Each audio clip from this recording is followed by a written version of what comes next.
नमस्कार,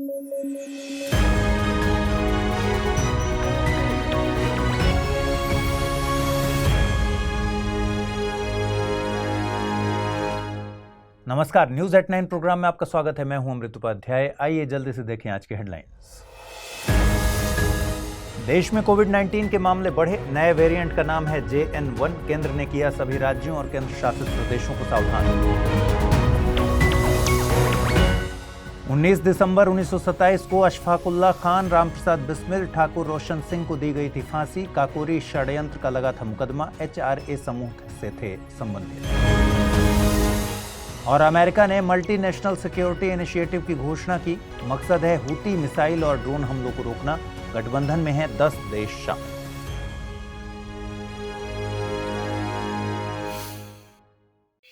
आइए खबरों की शुरुआत करें। हाल ही में खबर आई है कि केरल में कोविड-19 के मामले बढ़ गए हैं। मामले की गंभीरता को समझते हुए केंद्र सरकार तुरंत एक्टिव हो गई है। इसी के साथ केंद्रीय स्वास्थ्य मंत्रालय ने सभी राज्यों और केंद्र शासित प्रदेशों को पत्र लिखकर कहा है कि इन्फ्लुएंजा जैसी बीमारियों के मामलों की निगरानी करें, पर्याप्त परीक्षण करें और सभी सकारात्मक नमूनों को संपूर्ण जीनोम सीक्वेंसिंग के लिए भेजें।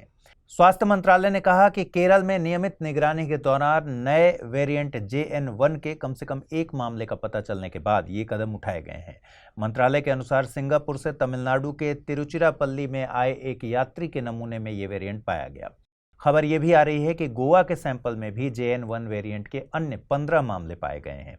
आपको बता दें कि पिछले कुछ दिनों में सिंगापुर में 56,000 से अधिक कोविड-19 के मामले दर्ज किए गए।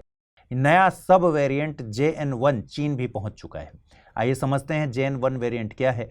दरअसल JN1 BA.2.86 वेरिएंट का एक सब वेरिएंट है। आपको बता दें BA.2.86 को आमतौर पर पिरोला कहा जाता है और यह बिल्कुल भी नया नहीं है।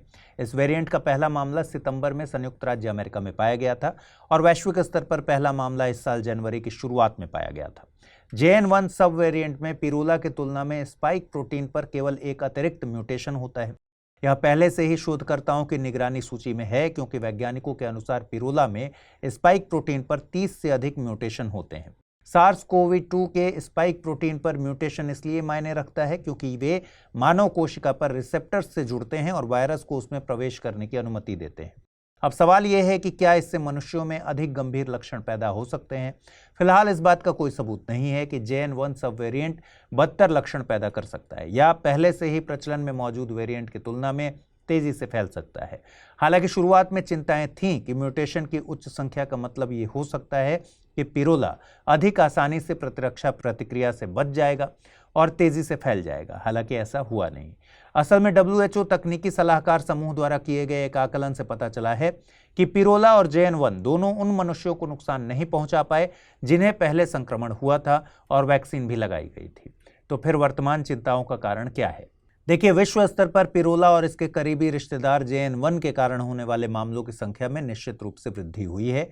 अमेरिका, कुछ यूरोपीय देशों, सिंगापुर और चीन में भी मामलों का पता चला है। WHO के एक बयान में कहा गया है कि वैश्विक database global initiative on sharing all influenza data पर अपलोड किए गए SARS-CoV-2 सीक्वेंसिंग में पिरोला और उसके सब वेरिएंट्स की हिस्सेदारी 17% है। अमेरिका में प्रसारित होने वाले कोविड-19 वेरिएंट में JN1 की हिस्सेदारी 15 से 29% है। इन आंकड़ों का सार यह है कि ये सब वेरिएंट तेजी से फैल रहे हैं। तो अब सवाल यह है कि क्या आपको अतिरिक्त वैक्सीन शॉट्स की जरूरत है? अधिकांश भारतीय कम से कम 2 या शायद 3 बार भी कोविड-19 के संपर्क में आ चुके हैं और उन्हें वैक्सीन की कम से कम 2 डोज भी मिल चुकी है। लोगों में प्रतिरक्षा के अच्छे स्तर के साथ फिलहाल भारत में एक्स्ट्रा वैक्सीन की जरूरत नहीं है। विशेषज्ञों का कहना है कि आगे भी SARS-CoV-2 के नए वेरिएंट सामने आते रहेंगे और पहले की तरह ही वायरस के खिलाफ सुरक्षात्मक उपाय भी पहले जैसे ही रहेंगे। आज के ही दिन 96 साल पहले भारतीय स्वतंत्रता आंदोलन के महान क्रांतिकारियों को फांसी की सजा दी गई थी। 19 दिसंबर 1927 को अशफाकुल्लाह खान, रामप्रसाद बिस्मिल, ठाकुर रोशन सिंह को फांसी दी गई थी। आइए इस सेगमेंट में महान क्रांतिकारियों को याद करते हैं और इतिहास में दर्ज घटनाओं के बारे में बात करते हैं। 1920 में महात्मा गांधी ने असहयोग आंदोलन शुरू करने की घोषणा की थी। इस आंदोलन में भारतीयों से ऐसे किसी भी गतिविधि से अपना समर्थन या सहयोग वापस लेने के लिए कहा गया जो भारत में ब्रिटिश सरकार और अर्थव्यवस्था को फायदा पहुंचाती थी। गांधी जी ने इस आंदोलन को अहिंसक बनाने की कल्पना की थी। गांधी जी ने स्वशासन प्राप्त करने के लिए अपने सत्याग्रह के तरीकों का उपयोग किया था। हालांकि 1922 में एक घटना ने आंदोलन की दिशा को बदल दिया। वर्तमान उत्तर प्रदेश के चौरी चौरा शहर में पुलिस गोलीबारी में 3 प्रदर्शनकारियों की मौत हो गई थी। बाद में भीड़ ने पुलिस स्टेशन में आग लगा दी, जिससे 22 पुलिसकर्मी जलकर मर गए। अपनी आत्मकथा में पंडित जवाहरलाल नेहरू ने कहा कि इस घटना के कारण असहयोग आंदोलन अचानक समाप्त हो गया। असहयोग आंदोलन के अचानक समाप्त हो जाने के बाद भारतीय स्वतंत्रता आंदोलन में एक वैक्यूम क्रिएट हो गया। फिर कुछ युवाओं के द्वारा एक समूह बनाया गया जो गांधी जी की रणनीति से सहमत नहीं थे। यही समूह था हिंदुस्तान रिपब्लिकन एसोसिएशन यानी HRA। रामप्रसाद बिस्मिल और अशफाकुल्ला खान दोनों समूह के संस्थापकों में से थे। इनके साथ ही सचिंद्र नाथ सान्याल और जोगेश चंद्र चटर्जी भी शामिल थे। बाद में चंद्रशेखर आजाद और भगत सिंह जैसी शख्सियतें भी HRA में शामिल हो गईं। 1 जनवरी 1925 को इस समूह ने अपना घोषणा पत्र जारी किया। घोषणा पत्र में कहा गया कि राजनीति के क्षेत्र में क्रांतिकारी दल का तात्कालिक उद्देश्य एक संगठित और सशस्त्र क्रांति के द्वारा संघीय गणराज्य की स्थापना करना है। अगस्त 1925 में काकोरी में ट्रेन डकैती HRA की पहली बड़ी कार्रवाई थी। 8 डाउन ट्रेन शाहजहांपुर और लखनऊ के बीच चलती थी। क्रांतिकारियों ने इस ट्रेन से जा रहे ब्रिटिश खजाने को लूटने की योजना बनाई। इनका मानना था कि ये वैसे भी वैध रूप से भारतीयों का ही पैसा है। उनका मकसद HRA को वित्त पोषित करना और अपने काम और मिशन के लिए जनता का ध्यान आकर्षित करना था। 9 अगस्त 1925 को जब ट्रेन लखनऊ से लगभग 15 किलोमीटर दूर काकोरी स्टेशन से गुजर रही थी, HRA के सदस्य राजेंद्र नाथ लाहिड़ी, जो पहले से ही अंदर बैठे थे, ने चेन खींची और ट्रेन को रोक दिया। इसके बाद रामप्रसाद बिस्मिल और अशफाकुल्ला खान सहित लगभग 10 क्रांतिकारी ट्रेन में घुसे और गार्ड को अपने कब्जे में ले लिया। उन्होंने राजकोष के बैग, जिनमें लगभग 4600 रुपए थे, लूट लिए और लखनऊ भाग गए। डकैती के दौरान एक यात्री अहमद अली नामक एक वकील की मौत हो गई। घटना से ब्रिटिश अधिकारी क्रोधित हो गए। उन्होंने हिंसक कार्रवाई की और जल्द ही HRA के कई सदस्यों को गिरफ्तार किया। रामप्रसाद बिस्मिल को अक्टूबर में गिरफ्तार किया गया। अशफाकुल्ला खान नेपाल और फिर डाल्टनगंज भाग गए। अंग्रेजों द्वारा गिरफ्तार किए गए 40 लोगों में से 4 को मौत की सजा दी गई, जबकि अन्य को लंबी जेल की सजा दी गई। लेकिन इस समय HRA के एकमात्र प्रमुख नेता जो गिरफ्तारी से बच निकले थे, वे थे चंद्रशेखर आजाद। उस समय और आज भी ये सवाल मन में आता है कि काकोरी कांड पर अंग्रेजों की इतनी तीखी प्रतिक्रिया क्यों हुई थी, खासतौर पर मौत की सजा देना। लूटा गया धन मामूली था, लेकिन ऐसी हिम्मत करना ब्रिटिश राज में अभूतपूर्व था और इस हरकत से ब्रिटिश साम्राज्य दहल गया था। दरअसल इस कार्यवाही से अंग्रेज भारतीय क्रांतिकारियों को एक कड़ा संदेश देना चाहते थे। इसलिए फांसी देने की सजा भविष्य के क्रांतिकारियों के लिए एक उदाहरण स्थापित करने और लोगों के मन में ब्रिटिश अधिकार और डर को बैठाने के लिए थी।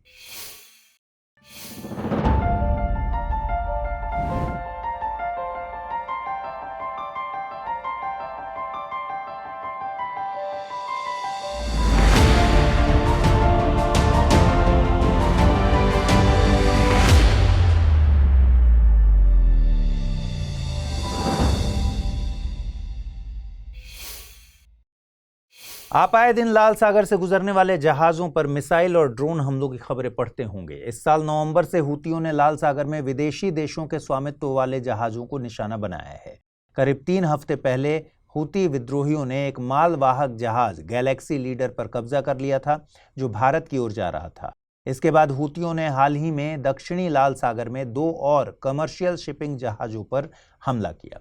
अमेरिकी सेना के अनुसार नॉर्वे के स्वामित्व वाले तेल टैंकर स्वान अटलांटिक पर एक ड्रोन और एक जहाज रोधी बैलिस्टिक मिसाइल द्वारा हमला किया गया था। उसी समय एक अलग घटना में एक मालवाहक जहाज पर भी हमला हुआ। हालांकि दोनों जहाजों पर किसी के घायल होने की सूचना नहीं थी। इन हमलों की जिम्मेदारी हूती विद्रोहियों ने ही ली। इन हमलों की वजह से कई देश अब अपना मालवाहक जहाज इस रास्ते से भेजना अवॉइड कर रहे हैं।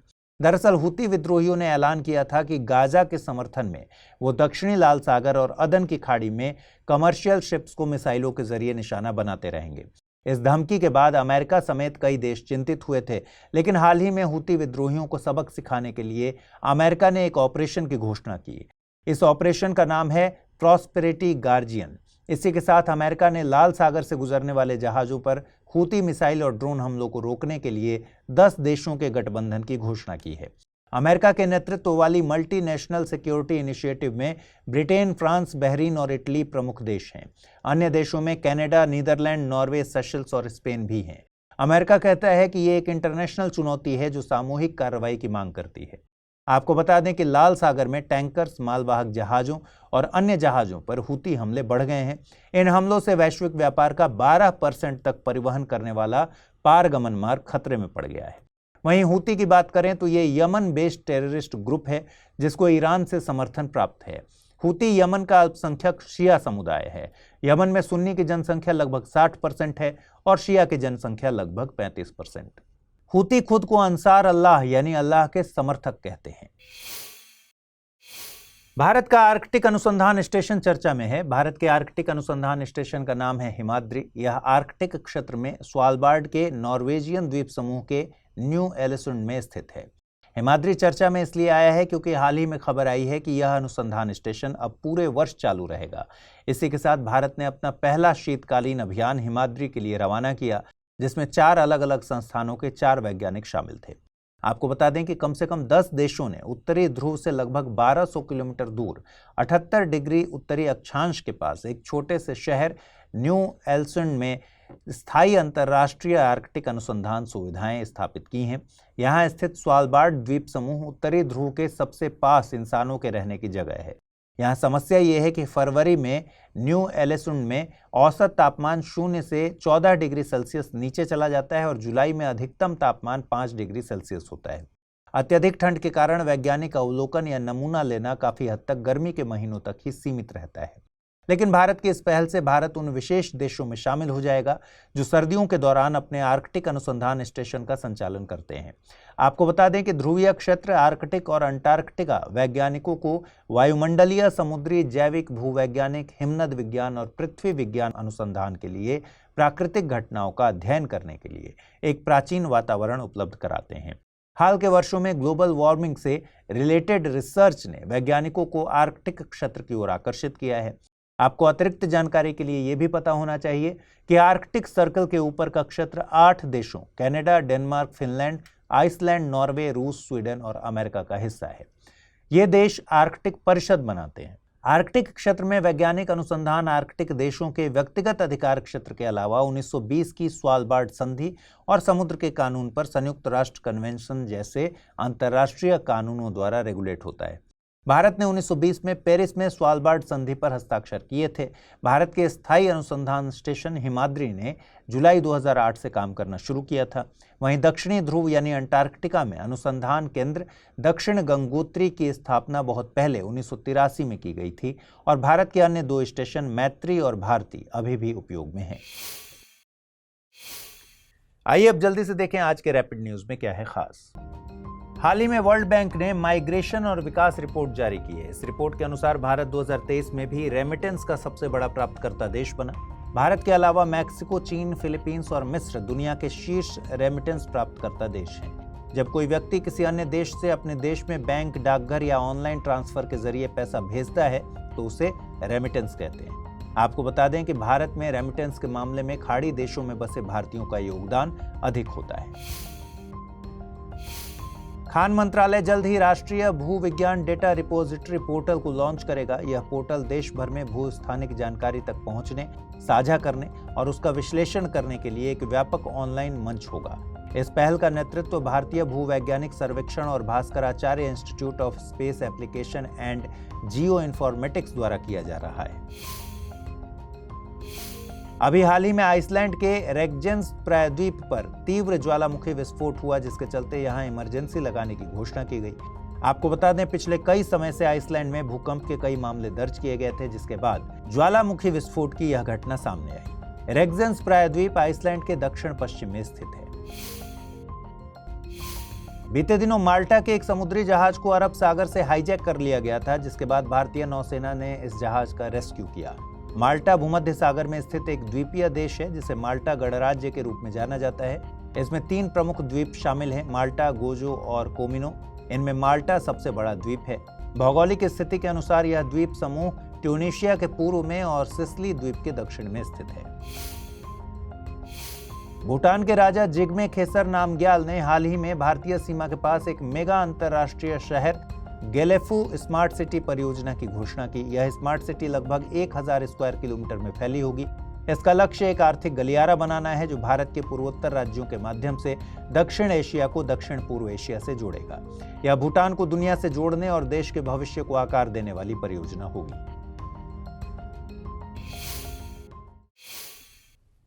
आइए अब जल्दी से देखें आज के बुलेटिन पर आधारित क्या प्रश्न बन सकते हैं। पहला प्रश्न है, आर्कटिक परिषद में कौन सा देश शामिल नहीं है? डेनमार्क, फिनलैंड, आइसलैंड या फिर आयरलैंड? अगला प्रश्न है, वर्ल्ड बैंक की माइग्रेशन और विकास रिपोर्ट के अनुसार कौन सा देश 2023 में रेमिटेंस का सबसे बड़ा प्राप्तकर्ता देश बना है? चीन, भारत, मैक्सिको या फिर अमेरिका? आइए देखें पिछले बुलेटिन में मैंने आपसे क्या सवाल पूछे थे, उनके सही जवाब क्या हैं। पहला प्रश्न है, किस संस्था के द्वारा साल 2024 को इंटरनेशनल ईयर ऑफ कैमलिड्स घोषित किया गया है? यूनेस्को, WHO, UN या फिर WTO? सही जवाब है ऑप्शन सी, UN। अगला प्रश्न था, आकाश हथियार प्रणाली से संबंधित तथ्यों पर नजर डालिए। आकाश हथियार प्रणाली स्वदेशी रूप से DRDO द्वारा डिजाइन और विकसित किया गया है। इसका निर्माण भारत डायनेमिक्स द्वारा किया गया है। यह सतह से हवा में मार करने वाला एक सिस्टम है। आपको सही कथन का चुनाव करना था। केवल एक कथन गलत है, केवल दो कथन गलत हैं, सभी तीनों कथन गलत हैं या फिर एक भी कथन गलत नहीं है। सही जवाब है इसका ऑप्शन डी, एक भी कथन गलत नहीं है। तो आज इस बुलेटिन में फिलहाल इतना ही। कल रात 9 बजे आपसे दोबारा मुलाकात होगी। अपना ख्याल रखिए, ठीक से पढ़ाई कीजिए। अगर आप इस बुलेटिन की PDF हासिल करना चाहते हैं, अमृत उपाध्याय 007 टेलीग्राम चैनल है जिस पर इसकी PDF रोजाना मिलती है। आज पूछे गए सवालों का जवाब भी देना है कमेंट बॉक्स में। नमस्कार।